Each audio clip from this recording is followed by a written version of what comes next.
Today, I want to introduce our service system of human factor experience. Our process is divided into three categories. So at the beginning, we start with design strategy. So then we have design innovation. So output something that is usable, beautiful, and a joy to use. And finally, we also run a design verification process.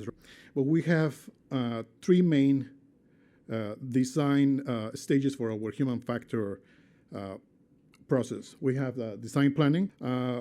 We do the concept design. We can verify it, and then we also are able to do appearance models. All these features eventually serve the user experience.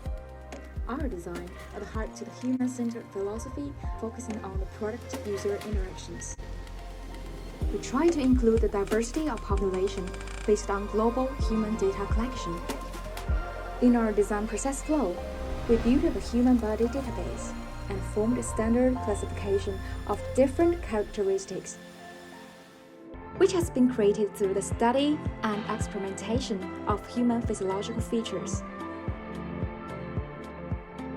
We reproduce every detail of a user scenario in a digital way without ignoring any improvement point, and produce extensive models to iteratively improve every detail of the product. We empower the commercial value of products based on human data analysis. We've been collecting data for quite a long period, all starting from the 2D data transferring with 3D data, 280K more plus, including 2D data and 3D data. Where we're dealing with this data, we have different sources. Firstly, for example, we're collecting data all by ourselves. So we actually expanding it with third party. We purchase some national database, and after collecting all this data specific for Hearables, we leverage all in this with our subjective test.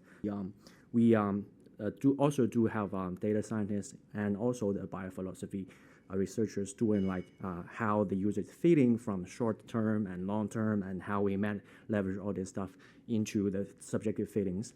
You can see actually quite a lot of design concepts and brainstorming about how we want to put in all kinds of elements into this kind of design process. Only design for the human factor evaluation, but also combining design evaluations with art style, with the spirit of the industrial design, and then finalize it with human factor design data for better fit for the whole product concept. Mostly the flow actually we did quite a lot of based on our database. Firstly, we are doing 3D matching with different categories or different sizing. For example, small heads, large heads, or small ears, large ears with different categories. We'll make sure that our user test will be finalized and perfectly matching with our distribution with our internal or alternative user test group. And then finalize it with statistic and also dynamic user tests, doing like, for example, standing ups, some static and also some intense, for example, like jogging or moving around. Then finalize it with repeating review with the simulation result.